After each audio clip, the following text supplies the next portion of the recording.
J'ai emmené Oui. moi-même Oui. Laurent Gbagbo chez Jacques Foccart, le mythique Monsieur Afrique, chef d'État français. Oui. Il a été reçu par Jacques Foccart, rue de Prony. Et Foccart a été intervenu personnellement auprès de Chirac pour dire « C'est un monsieur, je suis l'ami d'Houphouët-Boigny, mais c'est un garçon qu'il faut savoir reconnaître le talent et le projet pour la Côte d'Ivoire. » Et même, un beau matin, Villepin m'appelle, il me dit « Est-ce que vous pourriez, camarade, comme il m'appelait, venir déjeuner à l'Élysée, dans l'appartement du président de la République, Avec Laurent Gbagbo. avec Laurent Gbagbo. Ouais. Il y avait Villepin, Gbagbo et votre serviteur.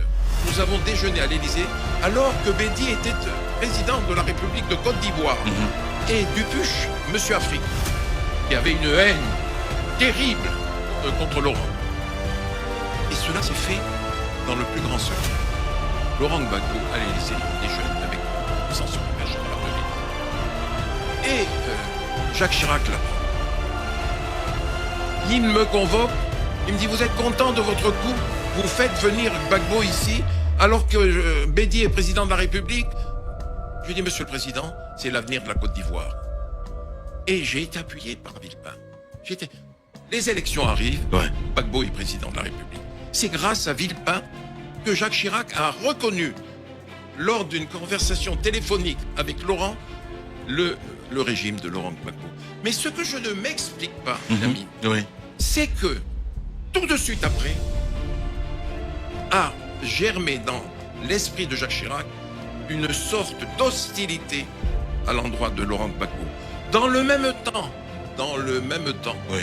où, par la voix de Dominique de Villepin, il demande à Laurent Gbagbo de l'aider pour l'élection présidentielle de 2012. De 2012, oui, c'est ça. 2012, effectivement. Ouais. Non, 2002. Non, 2002. 2002. 2002.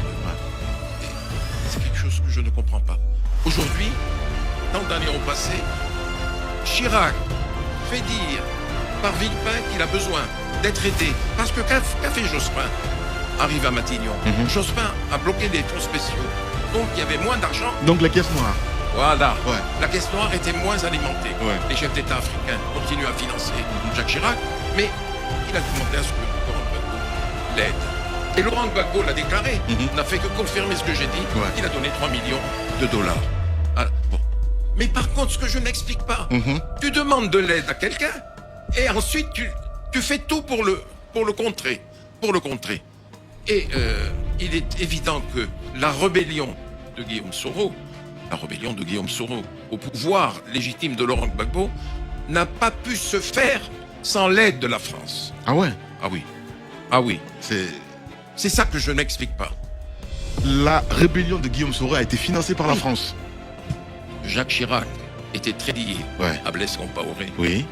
Blaise Compaoré était l'agent de transmission de la France vis-à-vis de Guillaume Soro. Et la rébellion a été, si vous voulez, soutenue Ouais. par la France. Ça, je l'ai vécu. Ouais. Je l'ai vécu. Et c'est la raison pour laquelle, lorsqu'il y a eu les accords de Marcoussis, vous savez, les fameux accords de Marcoussis, Oui. j'ai personnellement, et j'espère qu'il va m'entendre, Eugène Alou était directeur du protocole de Laurent Gbagbo. Il vient à Paris préparer l'arrivée de Laurent Gbagbo pour les accords de Marcoussis. Or, je savais, moi, que les accords de Marcoussis, ça allait être l'enterrement, si vous voulez, politique de Laurent Gbagbo. On allait lui enlever la couronne du pouvoir.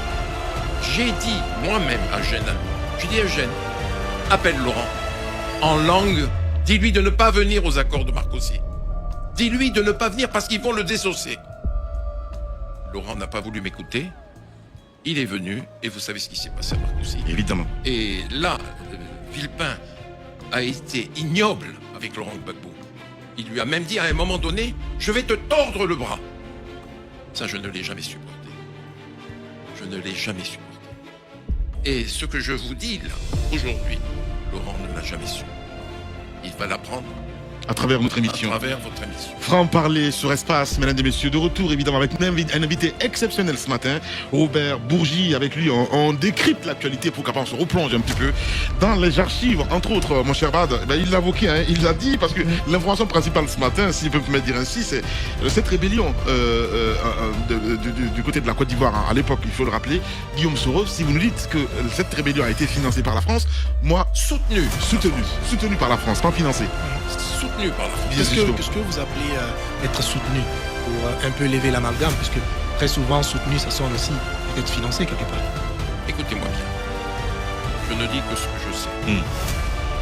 Mais qu'on veuille bien aussi remplir les points de suspension. Quand on soutient, on finit. Et forcément. Il y a un détail que peu de gens savent. Mais je suis là pour dire ce que j'ai vu, ce que j'ai entendu et ce que j'ai vécu. Lorsqu'il y a eu la rébellion, Guillaume Soro et ses, comment vous dire, ses soldats, si je puis dire, ont descendu, sont arrivés à Bouaké, comme vous le savez. Oui. C'était à Bouaké.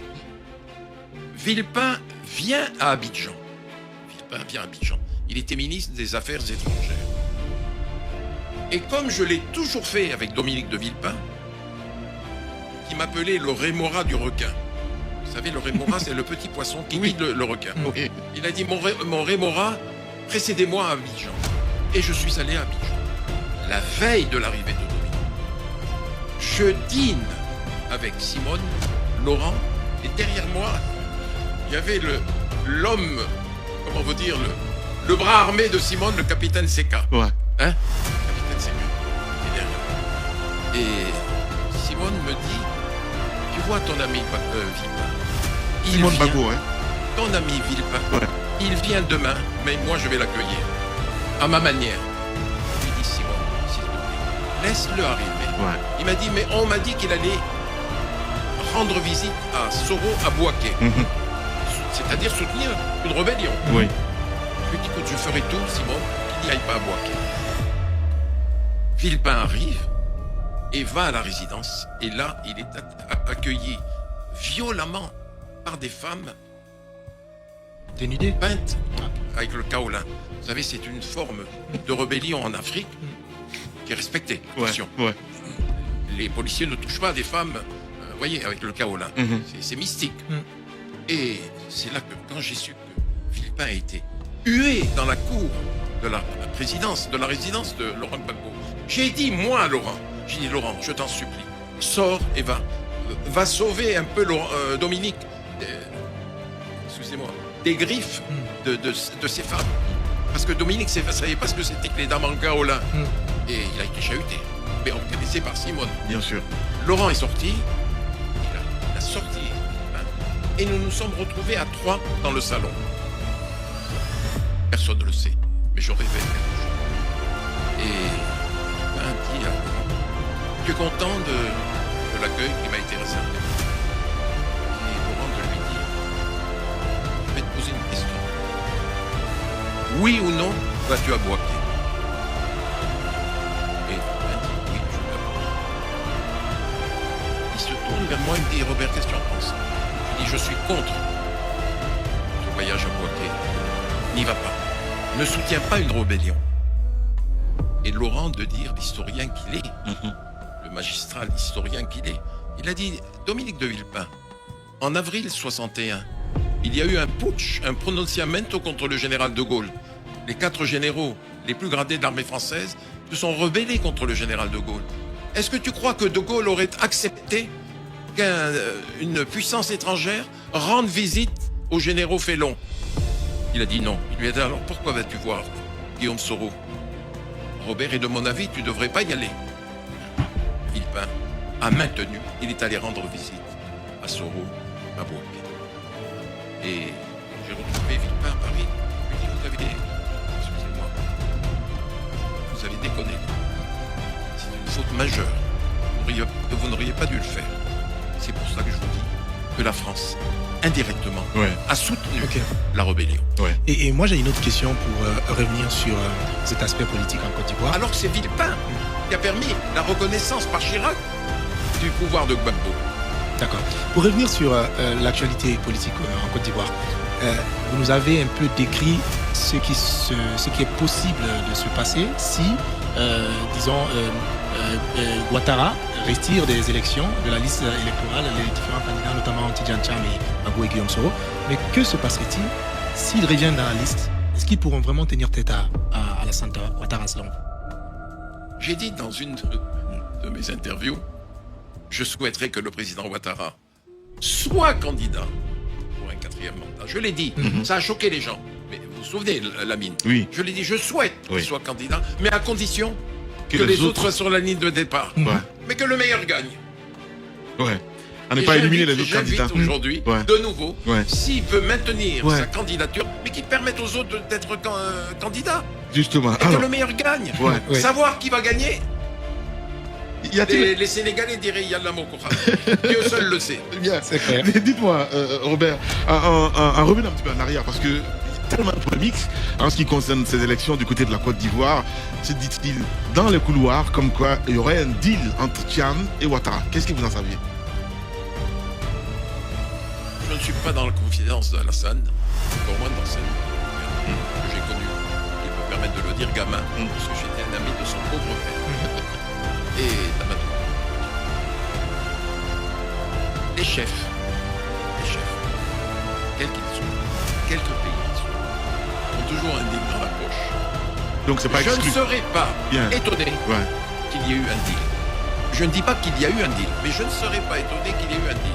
Essayer de diviser le front de l'opposition. Mais j'imagine difficilement. C'est impossible Mhm. que Tidjane Thiam puisse accepter quelque deal que ce soit du président Ouattara. Parce que veut Thiam? Il veut être président de la République. Forcément, évidemment. Il ne veut pas être Premier ministre de Ouattara. Ouais. Ça, c'est mon analyse. Mm. J'espère qu'elle rejoint la vôtre. Je l'imagine difficilement dire au président Ouattara, j'accepte, président, je te soutiens, et c'est moi qui te succéderai. C'est impensable. C'est impensable. Ouais. Je ne l'imagine pas. Ouais. Connaissant l'intelligence de Tidjane Mm. et le sens pratique, je l'imagine difficilement. Alors, Ouattara, vous l'avez eu récemment ou pas au téléphone? Vous vous êtes parlé par rapport à ce choix de se présenter, Ouais. même s'il dit que c'est la demande du parti. On connaît un petit peu évidemment le discours, comme on dit, les éléments de langage. Vous l'avez eu ou pas du tout récemment? Je n'ai pas eu Alassane Ouattara Ouais. au téléphone. Je ne l'ai pas vu depuis 15 ans. Ouais. Alors que je le voyais régulièrement avant qu'il ne soit président. Depuis qu'il est président, je ne l'ai plus jamais revu. Mais au mois de juillet, Mhm. je suis retourné en Côte d'Ivoire après 15 ans. Ouais. Et je l'ai dit, je ne l'ai pas caché. J'ai été reçu agréablement par Dominique Ouattara, qui avait envoyé le protocole présidentiel. Elle a facilité nos séjours. Je l'ai rencontrée. J'ai déjeuné avec elle. Mais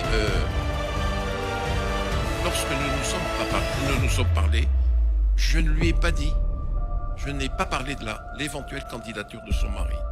Mais je lui ai dit ceci.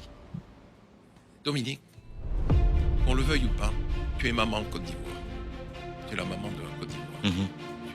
Tu gères une fondation. Il y a beaucoup de mérites. Mhm. Il faut éviter qu'il y ait des troubles en Côte d'Ivoire. C'est une femme extrêmement intelligente. Elle a compris ce que je voulais lui dire. Mais je n'ai pas vu le président Ouattara. Je n'ai pas demandé à le rencontrer. Parce que s'il avait voulu me voir, il serait manifesté. Mhm. Il prend son téléphone. Robert, Dominique m'a dit que tu étais là. Viens me voir. Cela ne s'est pas fait. Mais je tiens à redire mon estime, mon affection pour Ouattara et mon respect. Mais je ne comprends pas la dérive actuelle. Bien.